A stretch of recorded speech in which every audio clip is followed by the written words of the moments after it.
সাদুল একজন ভেন্টাকলিস্টার voice over artist ছিল। মদনদা আর রবির বড়দা অঙ্কুশদার ছোটবেলার বন্ধু। অঙ্কুশদার ছোটবেলা থেকেই সাদুলকে খুব ভালোবাসতো। যখন উনি দেখলেন সাদুল জীবনে কত ঠোকর খাচ্ছেন, তো 5 বছর আগে উনি নিজের বাড়িটা সাদুলকে দিয়ে দিলেন, যাতে উনি ওনার থিয়েটার গ্রুপ চালাতে পারেন। যদি ওরা কোনোদিন অঙ্কুশদাকে ভাড়ার টাকা দিতে পারেনি, কিন্তু অঙ্কুশদার এই নিয়ে কোনোদিনই কোনো দুশ্চিন্তা হয়নি, কারণ উনি জানতেন যে এই কলাতে অত পয়সা পাওয়া যায় না। সাদুল আর ওনার স্টুডেন্টরা অঙ্কুশদার বাড়ি থেকেই নিজেদের ভেন্ট্রালোকুইজমের প্র্যাকটিস করত। পুতুল দিয়ে কথা বলানো এই শিল্পের ঘন্টার পর ঘন্টা বসে রিহার্সাল করত। তাহলে একটা কথা তোমরা ভালো করে বুঝে নাও, ভেন্ট্রিলোকিজম এই শিল্পটা সহজ নয়, কিন্তু এটা আবার এতটাও মুশকিল নয়। এই শিল্পটা করার যে পদ্ধতি, এটার নামেই লুকিয়ে আছে। ভেন্ট্রিলোকিজম একটা ল্যাটিন শব্দ, যাতে ভেন্টারের মানে হচ্ছে পেট আর লোকি মানে হচ্ছে বলো। তাহলে ভেন্ট্রিলোকিজমের অর্থ পেট দিয়ে বলো। যেমন, হ্যালো বরুণ, কেমন আছো? তারপর একদিন অঙ্কুশদা মারা গেলেন, আর সব কিছু বদলে গেল। কারা? আরে আরে আরে আপনারা কি করছেন? আরে কি হলো? আপনারা কে? আরে কি করছেন? আরে কি করছেন? এরকম করছেন কেন আপনারা? আপনারা কারা? কি হয়েছে? কি অসুবিধা? আরে আপনারা চাইছেনটা কি? আরে রবি, বলবন, কি হচ্ছে এখানে? কি হচ্ছে? এই যে এতদিন ধরে তোমরা বিনা পয়সার ফুটনি মারছিলে না, আজ থেকে বন্ধ হয়ে গেল। আমি এখানে কোনো ধর্মশালা খুলে রাখিনি। কিন্তু বলবন্ত, অঙ্কুশ তো বলেছিল যে... কে অঙ্কুশ? যে মরে গেছে, যে আর বেঁচে নেই, পৃথিবীতে আর নেই। এতদিন পর্যন্ত ওর পদ্ধতিতে চলেছো, আজ থেকে আমার পদ্ধতিতে চলতে হবে, বুঝতে পেরেছো? চলো জায়গা ফাঁকা করো। রবি, বোঝাও তোমার দাদাকে। ও কি বোঝাবে আমাকে? আমি বুঝতে পারি তো সবকিছু। আর যদি এখানে থাকতেই হয় তো ভাড়া দিতে হবে। ভাড়া? হ্যাঁ, ভাড়া। কত ভাড়া দিতে হবে আমাদের? 4 লাখ। 4 লাখ? 4 লাখ টাকা তো আমাদের কাছে নেই। নেই যখন তখন খালি করো, না হলে আমি পুলিশকে ডেকে তোমাদের সবাইকে জেলে পাঠিয়ে দেবো, আর ওখানে থাকবার জন্য কোনো ভাড়াও দিতে হবে না। বলবন্ত, আমাদের কিছুটা সময় দাও, তাড়াতাড়ি আমরা কোথায় যাব? সময় টময় কিছু পাওয়া যাবে না, অনেক দেখেছি, অনেক হয়েছে তোমাদের তামাশা। চলো স্যার, চলো। এরকম করবেন না প্লিজ স্যার, প্লিজ স্যার, এরকম করবেন না আর স্যার, 1 প্লিজ। মিনিট, যতদিন না তোমরা আজ পর্যন্ত ওর ভাড়া দিচ্ছ, এই যে তোমাদের জিনিসপত্র পড়ে আছে না, আর এগুলো কি, এই কাঠপুতুলগুলো, এগুলো সব আমার কাছে থাকবে। কিন্তু তুমি এই সমস্ত জিনিস নিয়ে নিলে আমরা ভাড়া কি করে দেব? ওসব আমি জানি না। স্যার এরকম করবেন না স্যার, আমরা আপনার সব টাকা মিটিয়ে দেবো স্যার, প্লিজ।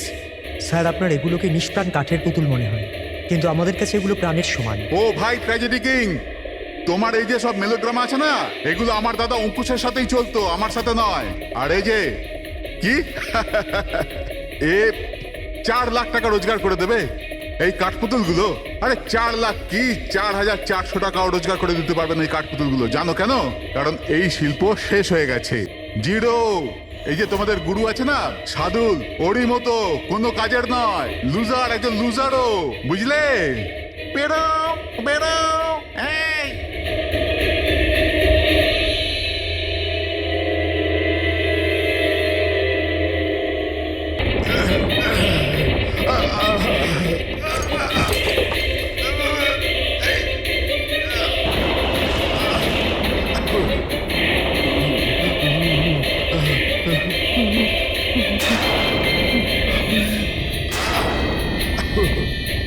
সিআইডিকে ফোন করি।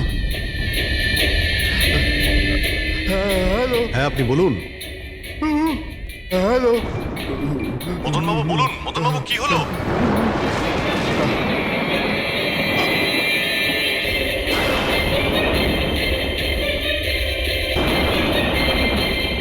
না না।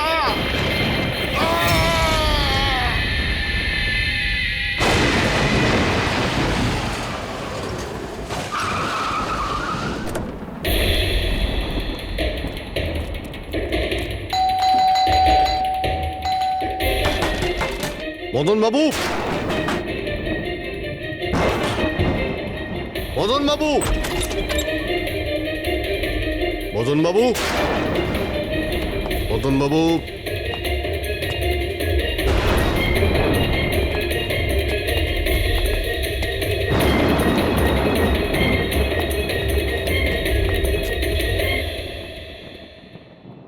দয়া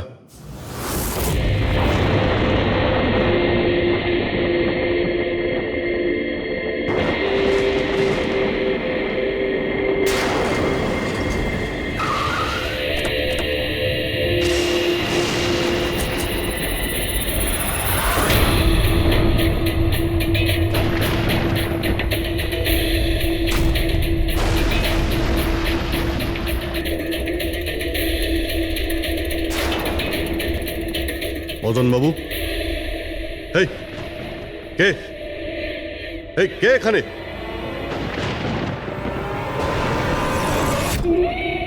এটা কি?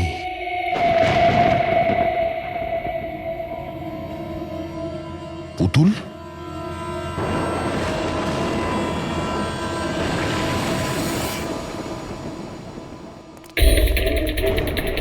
অভিজিৎ, স্যার, আমরা দেরি করে ফেলেছি।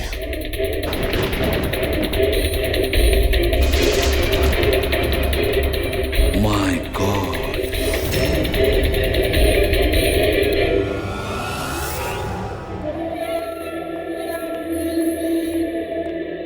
এই নিন। আস্তে আস্তে আস্তে।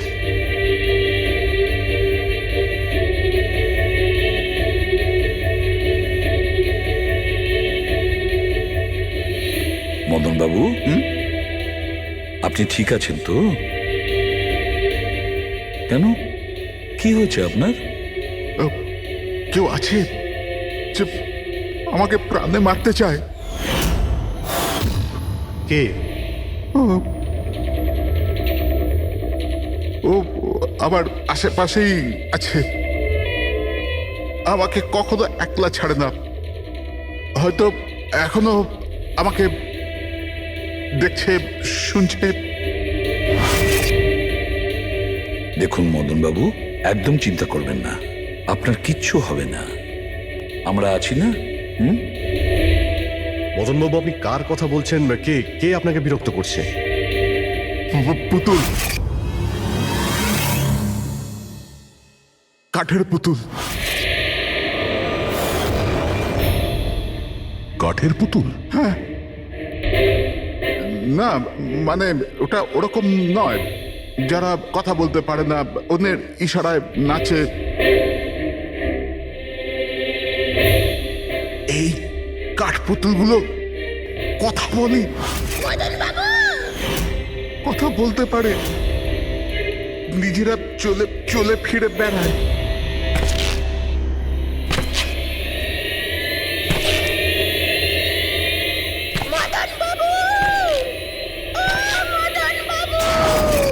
কথা বলা কাঠের পুতুল? হ্যাঁ, আমি জানতাম আপনাদের আমার কথা বিশ্বাস হবে না, কিন্তু কথাটাই এরকম যে কেউই করবে না।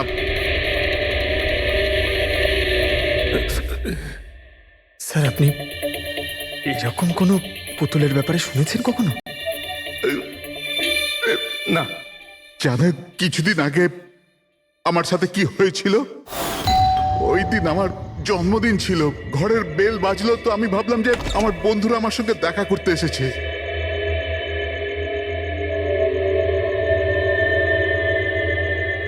এত রাত্রে কে বেল বাজালো? অদ্ভুত তো।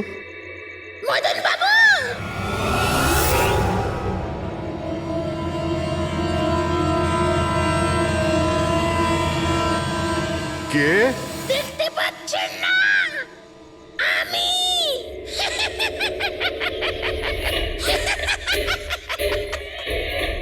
আরে আমি, এত অবাক হওয়ার প্রয়োজন নেই।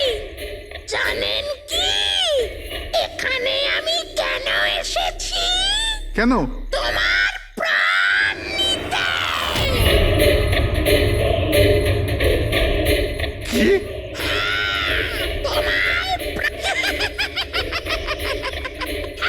রবি, কবিতা, তাড়াতাড়ি এদিকে এসো। কি হয়েছে দাদা? কে? এ এ পুতুলটা এটা বলছে যে এ আমার প্রাণ নিয়ে নেবে। কি? হ্যাঁ দাদা, এটা একটা নির্জীব পুতুল, হ্যাঁ, ওটাই তো। তো এটা আপনার প্রাণ কি করে নেবে? দাদা তুমি আমাদের সাথে মজা করছো? হ্যাঁ, না, তোমরা কি বলছো রবি? আমি এরকম অদ্ভুত মজা কেন করব, তাও আজকের দিনে? আরে আমি নিজে শুনেছি যে ও বললো যে ও মেরে ফেলবে এক আমাকে। মিনিট, আমি দেখছি। কি? আস্তে আস্তে রবি, শান্ত হন।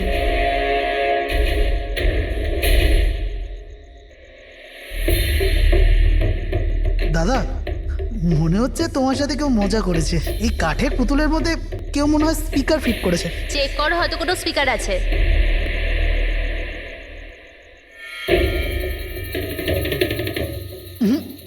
না, এখানে তো কিছু নেই।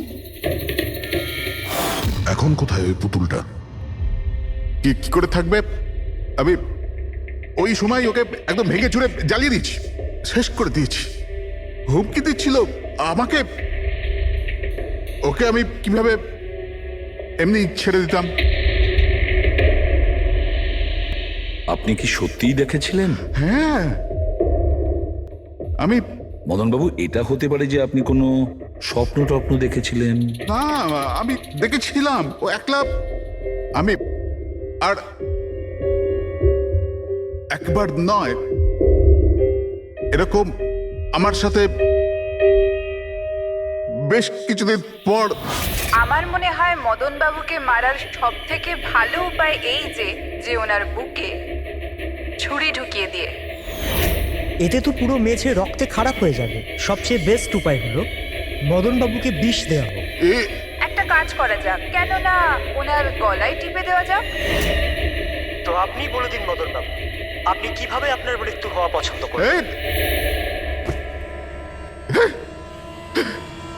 মদন বাবু কোথায় যাচ্ছেন?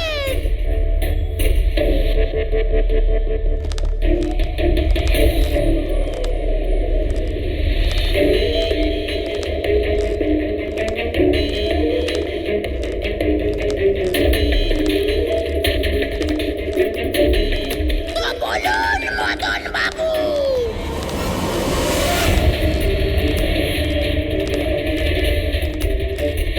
কিভাবে আপনি মরতে চান? বলুন মদন বাবু।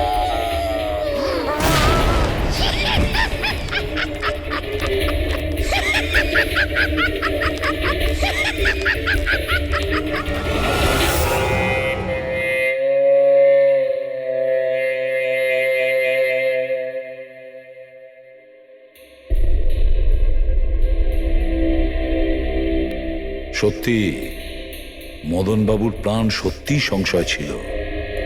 উনি সত্যিই বলছিলেন, কোনো ভ্রম ছিল না। এর মানে স্যার, মদন বাবুর খুন এই পুতুলটা করেছে? কি যে বাজে কথা বলো না। পুতুল আবার খুন করতে পারে নাকি? তাহলে স্যার খুনটা করলো কে? সেই ফেডরিক, যে কাঠের পুতুলের খেলাটা ভালো করে জানে। যখন আমরা এখানে এসেছিলাম তখন এই পুতুলটার হাতে এই ছুরি ছিল। সমস্ত প্রমাণ তো এর দিকেই আঙুল তুলছে। তাহলে খুন এই করেছে। দাদা, দাদা প্লিজ প্লিজ। দাদা, স্যার, এই পুতুলটা খুন করেনি। এক মিনিট, আপনারা কে? স্যার, আমি কবিতা, ওনার স্ত্রী। আর ইনি মদন দা, ওনার বড় ভাই। উনি হলো রবি। তাহলে আপনারা এতক্ষণ কোথায় ছিলেন, কি করছিলেন? স্যার, আজ আমাদের ম্যারেজ অ্যানিভার্সারি, সেজন্য আমরা বাইরে ডিনার করতে গেছিলাম। আমরা মদন দাকেও বলেছিলাম সাথে যেতে, কিন্তু উনি বারণ করে দিলেন। আর এইসব। আপনি বলছেন যে মদনবাবুর খুন এই পুতুল করেনি? হ্যাঁ স্যার, এই পুতুলটা খুন করেনি। আপনি কি জানেন খুনিকে? আমার পুরো বিশ্বাস ওনার খুন সাদুল করেছে। উনি উনি ওনার উপর বদলা নিতে চেয়েছিলেন। আচ্ছা, যার কথা বলছেন সে কে? কিসের প্রতিশোধ নিতে চাইছে?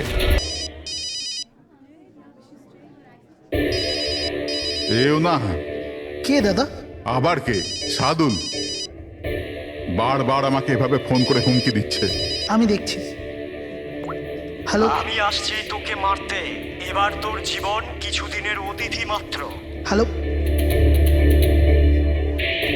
দাদা, আমার মনে হয় আমাদের পুলিশ স্টেশনে যাওয়া উচিত। পুলিশ ডিপার্টমেন্টে আমি একজনকে চিনি, হয়তো ও আমাদের সাহায্য করতে পারে। হ্যাঁ দাদা, আমি এটুকু বিশ্বাস করতে পারিনি যে এই সাদুল এত বড় পাগল হবে। আমাদের পুলিশের কাছে যাওয়া উচিত। কোনো লাভ নেই। এই সাদুল নিজের মোবাইল থেকে ফোন করছে না, কোনো ল্যান্ডলাইন নাম্বার থেকে করছে। Landline number? আমি খোঁজ নিচ্ছি নাম্বারটা কোথাকার। কি? এটা কি বলছো তুমি? হ্যাঁ ঠিক বলছি, এই নাম্বার এই হসপিটালের মর্গ রুমের। সাদুল আমাকে হসপিটালের মর্গের রুম থেকে কেন ফোন করবে? এই নাম্বার থেকে এনাদের কাছে ফোনে হুমকি দিচ্ছে। কাল রাত আর আজ সকালেও দিয়েছে, টানা 3 দিন ধরে আসছে। কে করছে এই কল? স্যার, এই ফোন দিয়ে কারোরই ফোন করবার কোনো অনুমতি নেই। আমি সারাদিন এখানেই থাকি, এই ফোন থেকে কেউ কোনো ফোন করেনি। তাহলে তুমি নিশ্চয়ই কল করেছো? স্যার, আমি কেন ফোন করব? আমি তো আপনাদের চিনিও না। হ্যাঁ হতে পারে তুমি সাদুলের কথা করেছো। কি নাম বললেন আপনি? সাদুল। সাদুল? এই যে এ হলো সাদুল, চেনো তুমি একে? এ আপনাদের কি করে কল করবে? কেন করতে পারবে না কল?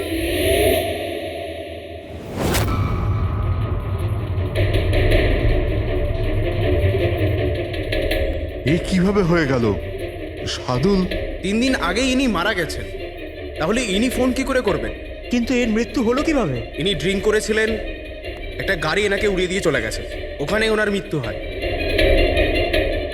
যদি ও এখানে মরে পড়ে আছে, তো আমাকে হুমকি দিয়ে ফোন কে করছে?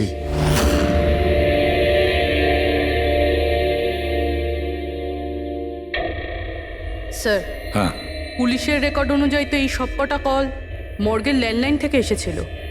কিন্তু মর্গেন ল্যান্ডলাইন তো কেউ ইউজই করে না, তাহলে এসব কি করে? পুরবি ভালো করে চেক করো, দেখো ব্যাপারটা কি। মনে হচ্ছে ব্যাপারটা গোলমেলে। স্যার, হ্যাঁ, উনি কিচ্ছু জানতে পারবেন না। আপনি এরকম কেন বলছেন? কারণ সিআইডি স্যার জীবিত লোকেদের ধরতে পারে, আত্মাদের নয়। আর আমি জানি এটা সাদুলের আত্মাই করেছে। দেখুন, এই আত্মা বলে কিছুই হয় না। আর আপনি একজন এডুকেটেড পার্সন হয়ে এইসব বলছেন? আপনিও তো পড়াশুনো জানা, আপনি বলুন না, একটা লাশ মর্গ থেকে ফোন কি করে করতে পারে? কি করে ওই মদনদার সাথে ওই পুতুলটা কথা বলতে পারে? স্যার, তাদের এটা নর্মাল মনে হচ্ছে। আপনারাও এমন কিছু ফিল করেছেন যেটা মদনবাবু করেছিলেন? হ্যাঁ স্যার। না, বাঁচাও, আমি তোমাদের ছাড়বো না।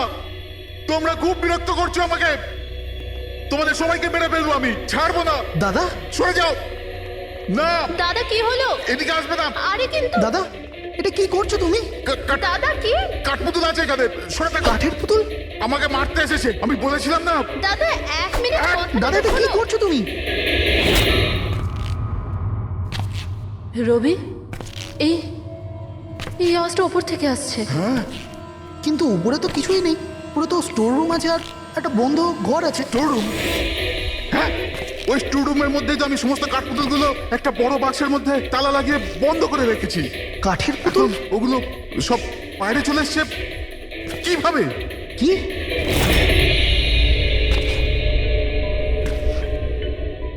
দাদা তুমি তুমি ভয় পেও না, এসো উপরে এসো। রবি, কিন্তু চলো আস্তে আস্তে সামলে।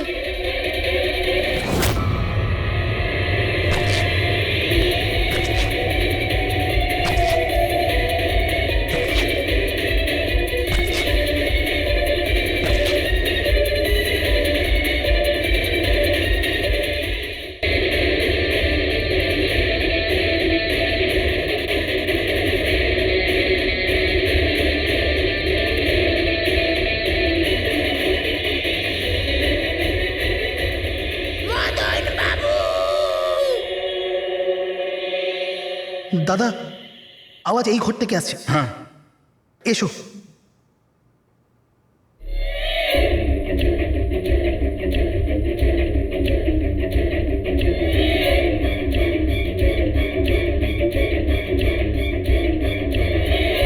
মদন বাবু,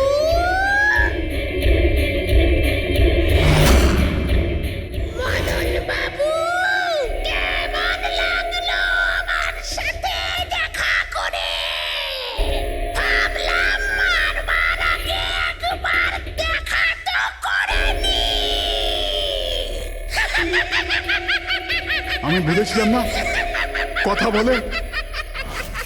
স্যার, মদন দাদা সব পুতুলগুলোকে বাক্সে বন্দি করে রেখেছিল, কিন্তু কি করে জানি না এই পুতুলগুলো কোথা কোথা থেকে বেরিয়ে আসছিল।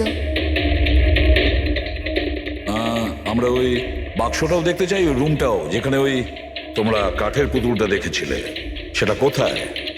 স্যার দুটো ঘরই উপরে স্যার। চলো দেখাও। আসুন স্যার।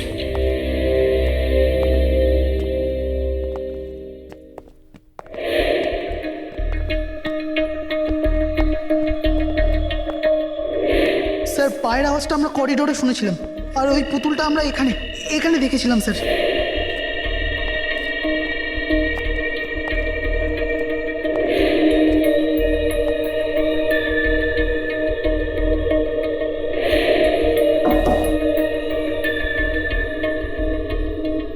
আচ্ছা এটা বলুন যে এই রুমটা এত ফাঁকা কেন?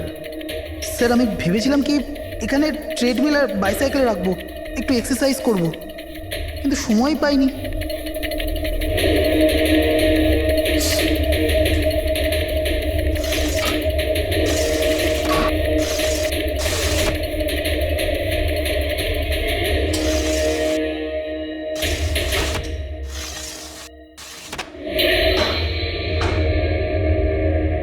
স্যার এটা তো বন্ধই হচ্ছে না।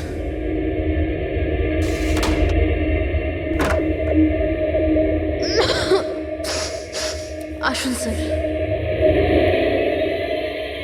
স্যার এই ওই পেটিগুলো যেখানে পুতুলগুলো বন্ধ করা আছে। একটু লাইটটা অন করবেন? হ্যাঁ।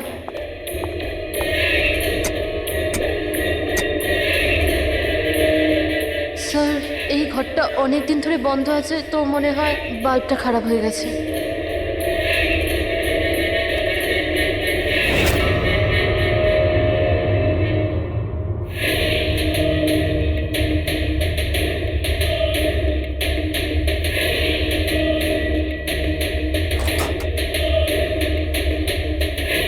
স্যার প্রত্যেকটা বক্সে তালা লাগানো আছে।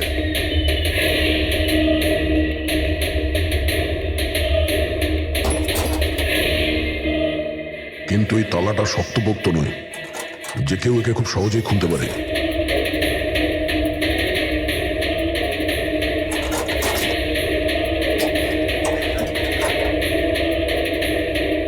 এতগুলো পুতুল,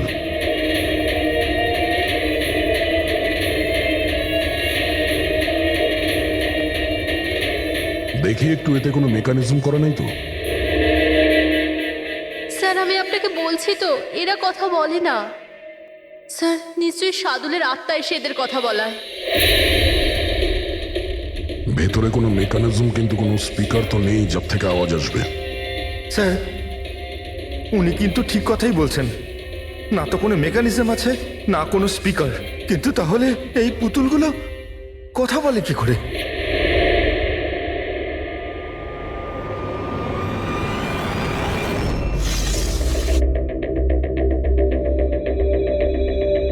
লকটা কি খারাপ? লকটা খারাপ স্যার। এখান থেকে তো সহজেই কেউ ভিতরে ঢুকতে পারে, সিঁড়িও রয়েছে আর পাইপও রয়েছে, যে কেউ সহজেই ঢুকতে পারে।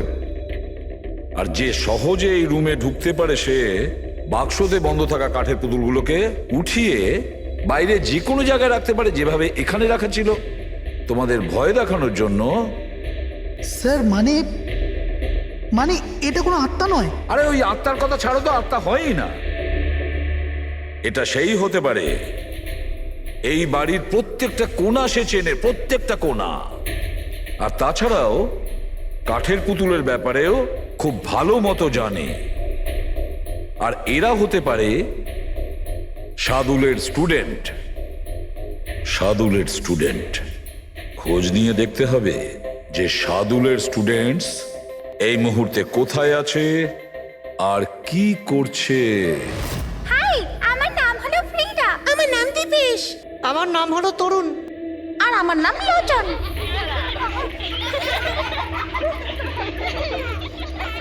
আজ আমি তোমাদের একটা দারুণ গল্প শোনাতে চলেছি। না, সবসময় কেন তুমি শোনাবে গল্প? আরে তুই তো আপত্তি কিসের? ফ্রিডা, তোমার সবসময় ভালো রোল প্রয়োজন পড়ে।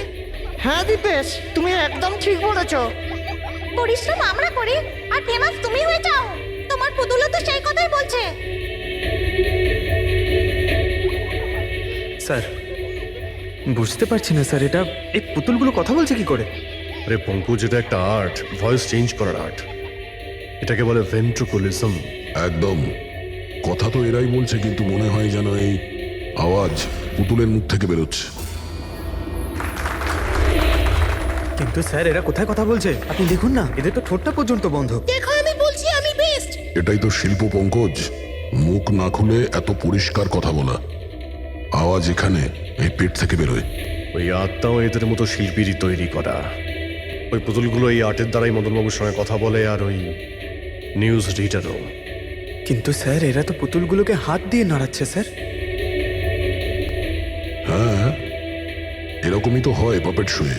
কিন্তু মদন বাবু ওই পুতুলটা দেখেছিল স্যার, ওটাতে কেউ হাত দিয়ে নাড়াচ্ছিল না, আর না কথা বলছিল এভাবে। হ্যাঁ ঠিক আছে, হতে পারে কোনো মেকানিজম ফিট করেছিল ওই পুতুলে, যেটা কোনো রিমোট কন্ট্রোল দিয়ে অপারেট করা হতো। স্যার কিন্তু রবি বলছিল যে ওর ভেতর কিচ্ছু নেই, কিচ্ছু নেই। সাউন্ড মেকানিজম ছিল না, কিন্তু ওর মাথার ভেতরে কোনো মেকানিজম ছিল, যার কারণে ওর মাথা আর মুখটা নড়তো, যেটা হতে পারে রবি দেখেনি। এইরকম পুতুল তৈরি করা শার্দুল বা ওর কোনো স্টুডেন্টেরই কাজ হতে পারে, যে মদনবাবুর বাড়ির কোনা কোনা চেনে। এরা জানতে পারে ওই জালনার ব্যাপারে, যা লকটা ভাঙা ছিল। বাড়িতে ঢুকে প্রত্যেক জায়গায় পুতুল বসানো আর ওদের দিয়ে কথা বলা তো এদের বাঁ হাতের কাজ। কিন্তু স্যার মর্গ থেকে এরা কল কি করে করলো? স্যার, হ্যাঁ, স্যার স্যার জানতে পেরে গেছি যে মর্গ রুমের ফোনগুলো কিভাবে আসছে। কিভাবে? স্যার এর জন্য স্কুফিং সফটওয়্যার ব্যবহার করা হয়েছে। স্কুফিং সফটওয়্যার? সেটা আবার কি? স্যার এক্ষুনি বলছি।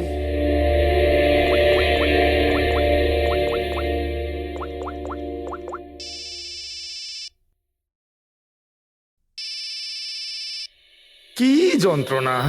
আমার ওয়াইফকে এখনই ফোন করতে হলো। হ্যাঁ স্যার, আমি কারেন্টের বিলটা দিতে না আবার ভুলে গেছি। মনে হয় লাইনটা কেটে দিয়ে গেছে। আমাকে বকবে বলেই ফোনটা করেছে। ফোনটা তোলা ঠিক হবে? ধরো, যাও তাড়াতাড়ি কথা বলে নাও। হ্যালো, হ্যাঁ আমি বাড়ি ফেরার সময় কারেন্টের বিলটা দিয়ে বাড়ি যাবো। রেডি স্যার, এইবার কারেন্ট কেটেই যাবে। আরে পুরবি, তুমি ফোন করেছিলে? কিন্তু এটা তো আমার ওয়াইফের ফোন নাম্বার। পুরবি, এটা করলে কি করে? স্যার এটাই তো এই সফটওয়্যারের বিশেষত্ব। ফোন যেখান থেকেই করো, নাম্বার সেটাই দেখাবে যেটা আপনি চাইবেন। কিন্তু পুরবি, তুমি এই সফটওয়্যারটা পেলে কোথা থেকে? স্যার সাইবার ইউনিট থেকে নিয়েছি। আর স্যার এর সাহায্যে শুধু নাম্বারই নয়, বরং কোনো মানুষ তার লোকেশন পর্যন্ত ভুল বলতে পারে। ওরে বাবা রে! স্যার, ভীষণ বিপজ্জনক সফটওয়্যার কিন্তু। খুনি মর্গের নাম্বার এই জন্যই ব্যবহার করেছে যাতে আমরা ভাবি এই পুরো ব্যাপারটা সাদুলের আত্মা করেছে। সাদুলের আত্মার কাজ। আচ্ছা বাচ্চারা, তোমাদের সঙ্গে দেখা করে খুব ভালো লাগলো। পরের বার আবার দেখা হবে। বাই। সাবধানে যাও তোমরা। Bye bye bye bye bye. হ্যাঁ বলুন, কিভাবে আমি আপনাদের সাহায্য করতে পারি? হ্যাঁ, তোমরা সাহায্য না করলে আর কে করবে? আসলে আমরা এটাই জানতে চাই যে মদনবাবুকে ভয় দেখানোর প্ল্যান তোমাদের মধ্যে কে করেছিল? আমরা ঠিক বুঝলাম না। আচ্ছা, তোমরা কিছু বুঝতে পারলে না? হ্যাঁ না স্যার, আমি বুঝতে পারলাম না। আমি নির্দোষ। খুব হাসি পেল। হ্যাঁ, একটা লোক মারা গেছে আর তোমাদের সবার হাসি পাচ্ছে। মৃত্যু? কার মৃত্যু? মদন বাবুর খুন হয়েছে ওনার। সিআইডি থেকে আসছি আমরা। সিআইডি? হ্যাঁ, সিআইডি। আর আমাদের সন্দেহের তালিকায় তোমরা সবাই আছো। কাল তোমরা কোথায় ছিলে?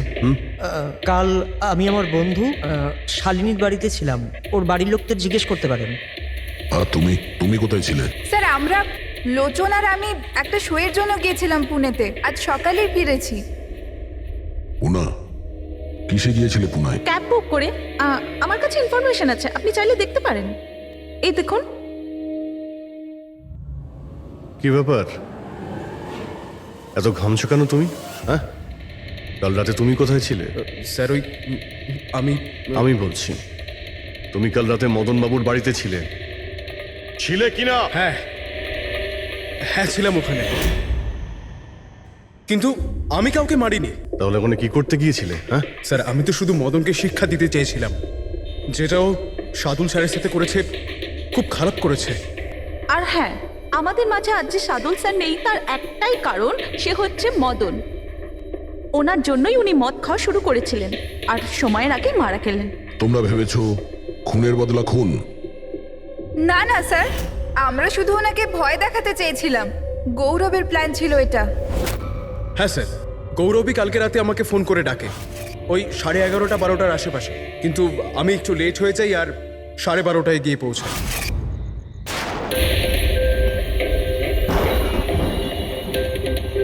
আজ তো এমনিতেই অনেক লেট হয়ে গেছি, মেরেই ফেলবে গৌরব আমাকে। চলে গেছে হয়তো ভিতরে, এবার ওকে ইশারা কি করে করবো?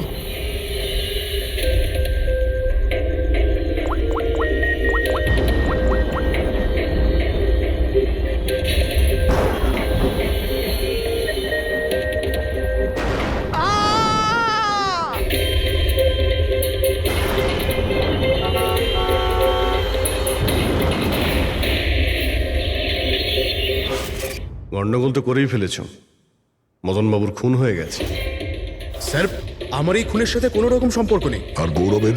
স্যার এটা তো গৌরবই বলতে পারবে, তাই না? ঠিক আছে, গৌরবকে ডাকো। কোথায় ও? গৌরব তো এখন গোয়াতে আছে।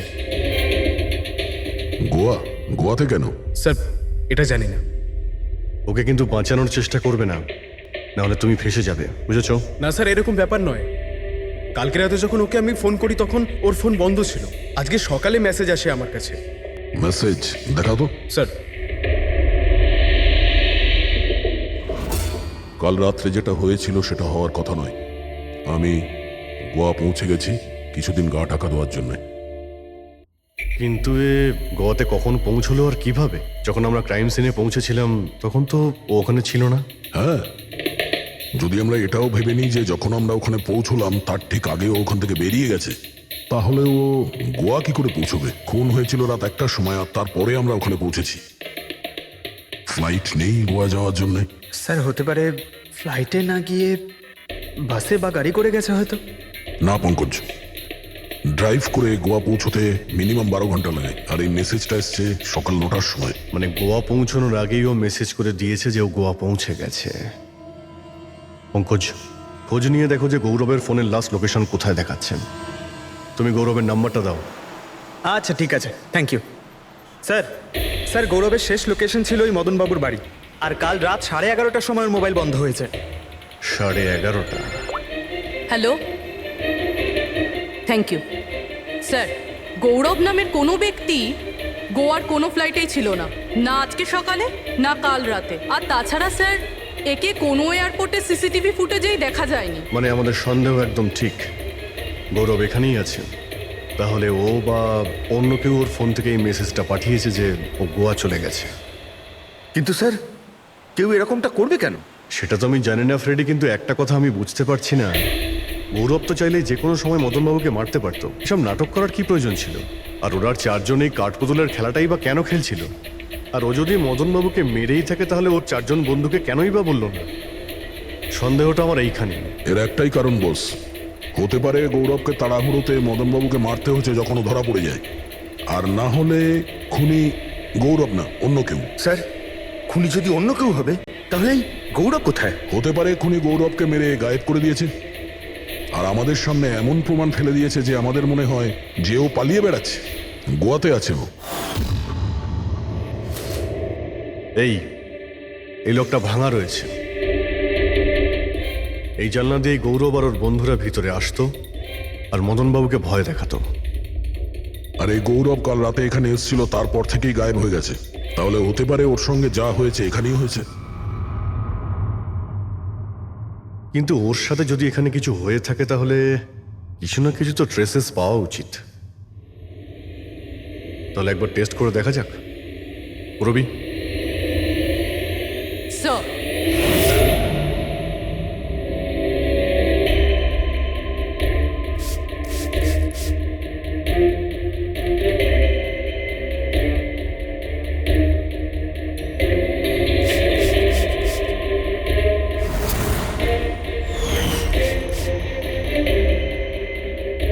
স্যার আপনার সন্দেহ ঠিক ছিল, এখানে তো রক্ত রয়েছে। ও যখন এই দরজা দিয়ে বাইরে বের হয়েছিল তখনই ওর ওপরে কেউ আক্রমণ করে। স্যার এদিকে তো কোনো চিহ্নই নেই। ওদিকটা দেখো। এই যে স্যার, ওখানেও দেখো।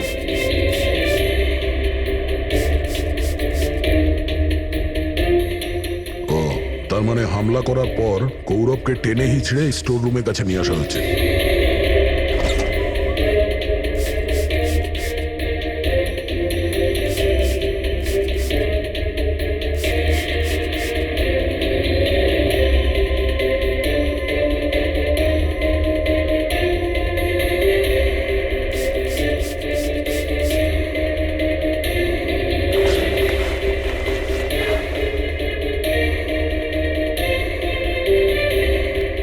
রক্তের দাগ তো এতটা অবধি রয়েছে, তার মানে গৌরবকে এখানেই। আর আমরা এখানে এলাম কিন্তু আমরা জানতেই পারলাম না। আর তারপরও গায়েব হয়ে যায়। মনে হচ্ছে এখন বডিটাকে কোথাও পুঁতে দিচ্ছে এই বাড়ির লোকেরা।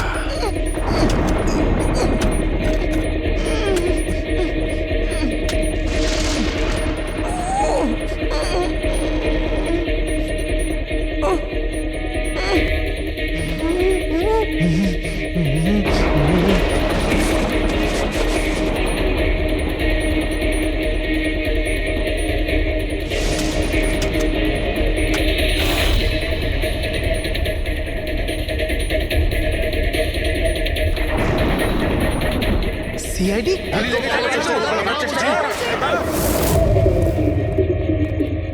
সরে যাও, পিছিয়ে যাও।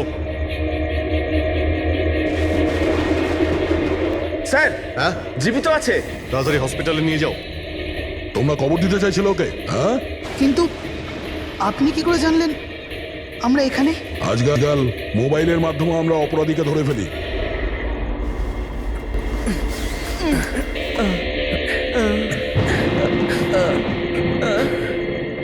চলো তাড়াতাড়ি নিয়ে যাও ওকে। চলে এসো।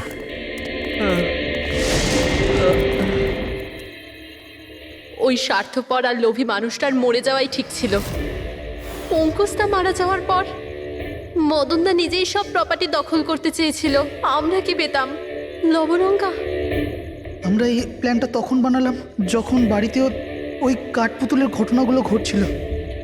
আমরা জানতাম স্যার কোনো আত্মা টাত্মার চক্কর নয়, এই জন্যই আমরা এক রাত জাগলাম যাতে এই পুতুলটার রহস্যের পর্দা খুলতে পারি।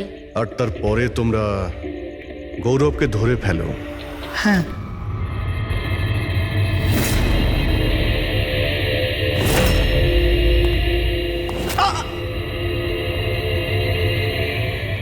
গৌরবের থেকে সব সত্যিটা জানার পর আমরা ভাবলাম যে ওর ওই কাঠপুতুলের খেলার সুযোগ নিয়ে আমরা আমরা মদন দাদাকে মারতে পারি। আর সেই কারণে গৌরবের ওপর হামলা করে ওকে বাক্সে ঢুকিয়ে দিয়েছো, আর তারপর মদনবাবুকে খুন করে আমাদের বোকা বানাতে চেষ্টা করেছো।